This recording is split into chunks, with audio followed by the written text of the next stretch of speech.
Teman-teman gua udah nggak mau marah-marah lagi ya sama USKP ini. Gua bingung USKP ini kok bisa begini ya. Kemarin yang lulus 10 orang, sekarang yang lulus 7 orang teman-teman ya. Ini gua share aja yang kemarin kita dapatin ya, informasi mengenai pengumuman USKP ya. Bisa sekacau ini dan sebusuk ini hasilnya teman-teman ya. Panitia penyelenggara sertifikasi konsultan pajak nih, KP3 SKP. Ini di gedungnya Kemenkeu teman-teman ya. Luar biasa nih. Hasilnya di tingkat A, peserta baru yang lulus, ada yang mengulang, ada yang nggak lulus ya. Nggak lulus artinya lu mesti mendaftar ulang keseluruhannya. Luar biasa. Ada yang tidak hadir, ada juga dibatalkan status pesertaannya. Oke, Jakarta 26 September dari Ibu Suyuti ya. Ini bosnya ini kayaknya, bosnya KP3 SKP. Yang lulus cuma 7 orang, teman-teman ya. Yang lulus cuma 7 orang. 7 orang. 7 orang. Dari berapa? 7 orang dari 1.000. Buset, ampun. Yang lulus dari 1.545 orang.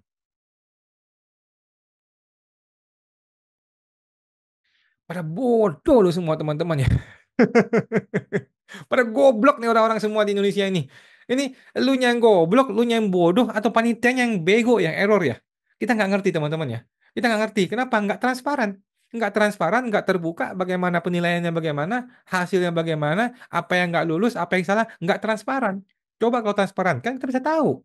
Siapa yang bodoh di sini ya? Yang bodoh ini pegawai-pegawai mereka atau Anda-Anda semua nih yang ikut-ikut USKP ini? Pada bodoh semua ini ya teman-teman ya. Gue bingung ini ya. Ini adalah the jokes of the day. Waktu itu ya gue bilang ya. Bagaimana lelucon di hari itu yang lulus cuma 0,4% guys. Ini USKP ini adalah lebih susah dari ujian kepolisian kayaknya. Lebih susah dari ujian tentara. Lebih susah dari ujian ujian apa lagi nih? Ujian dosen, ujian ujian akuntan, ujian pengacara.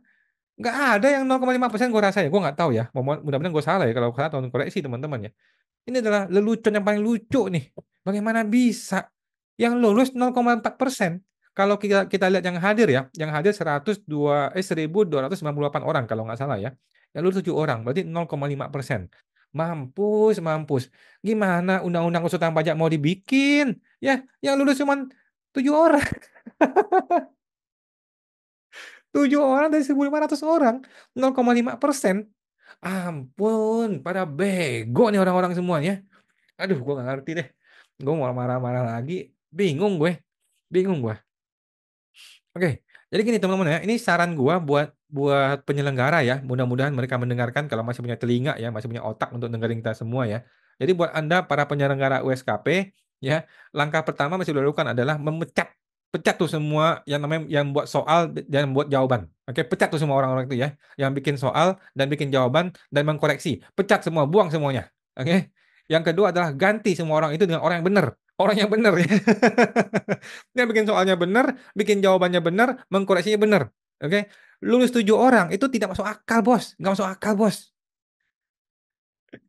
Yang ketiga adalah saran gua untuk penyelenggara ya, terbuka, transparan aja buat semuanya, oke?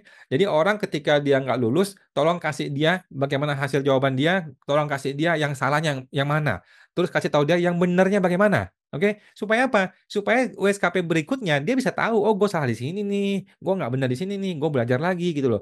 Sekarang orang itu sudah merasa pinter, orang itu sudah merasa tahu, tiba-tiba nggak lulus, dan yang nggak lulus apa? Nggak tahu gitu loh, nggak tahu yang mana yang nggak lulus. Jadi mulailah transparan, oke? Mulailah transparan buat para panitia. Oke. Yang keempat, perbaiki diri. Perbaiki diri, rapikan strukturnya, perbaiki kualitasnya. Ini udah sakit akut ya. Jadi penyelenggara USKP, lu jangan jangan berpikir, jangan take it for granted ya. Jangan lu merasa kita santai-santai aja, kita habisin aja 7 orang aja lulus gitu ya. Jangan santai-santai ya. Lu mesti waspada. Oke, teman-teman penyelenggara USKP mesti waspada ya. Cepat atau lambat ya, menurut gua ya, akan ada gugatan hukum. Oke, cepat atau lambat akan ada gugatan hukum. Karena ini sudah sakit akut nih, udah nggak bener nih cara cara lu melakukan USKP ya. Jangan lu pikir lu bisa sewenang-wenang, mentang-mentang lu Kementerian Keuangan, mentang-mentang lu yang punya USKP gitu ya. Jangan jangan mentang-mentang lu punya klausul ini adalah kewenangan kami untuk menilai gitu ya. Jangan jangan pikir semudah itu teman-teman ya di panitia ya. Lama-kelamaan orang muak. Ya, lama-kelamaan orang akan muak dengan cara-cara seperti ini. Ini terlalu sewenang-wenang, terlalu parah ya. Ya, nanti akan muncul orang-orang yang memulai gugatan ke pengadilan. Satu orang menggugat, akan ada orang kedua, akan ada orang ketiga. Kalau sudah ada banyak orang menggugat dan sudah melibatkan pengacara-pengacara hebat, bisa bubar kalian semua, ya, bisa bubar ini penyelenggara USKP, ya. Jadi jangan remehkan peringatan gua, tolong deh perbaiki deh para penyelenggara USKP ya, perbaiki diri Anda. Ini udah nggak beres. Udah nggak beres nih caranya nih. Cuman 0,5% yang lulus. Oh, itu nggak beres. Itu nggak beres. Oke, mudah-mudahan didengarin ya. Sekarang saran gua untuk para peserta USKP. Buat teman-teman yang peserta USKP ya, ada 3 langkah yang mesti dilakukan. Yang pertama adalah lu lupakan USKP. Ini barang nggak penting bagi lu, ya. Ini barang tidak penting dan tidak perlu. USKP itu tidak penting dan tidak perlu dalam urusan apapun.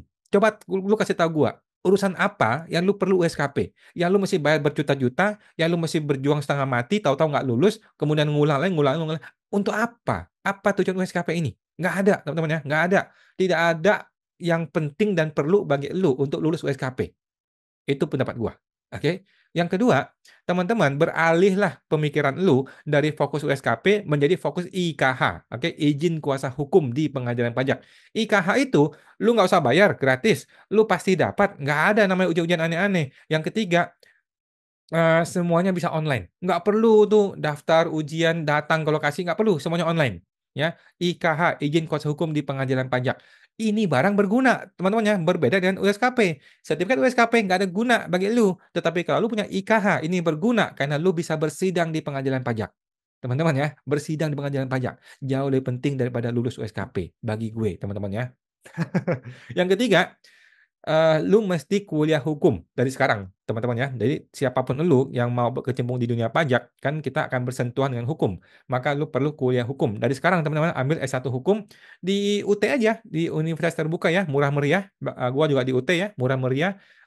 Ujian kuliah hukum 3 tahun 4 tahun beres lah ya. Nah, teman-teman yang sudah pernah kuliah sebelumnya, sudah ada D3, D4, S1, lu bisa minta kepada UT itu nanti membuang beberapa pelajaran yang tidak perlu atau sudah pernah dikuliahin sebelumnya sehingga lu bisa mungkin 3 tahun atau 3,5 tahun sudah bisa lulus gitu teman-teman ya.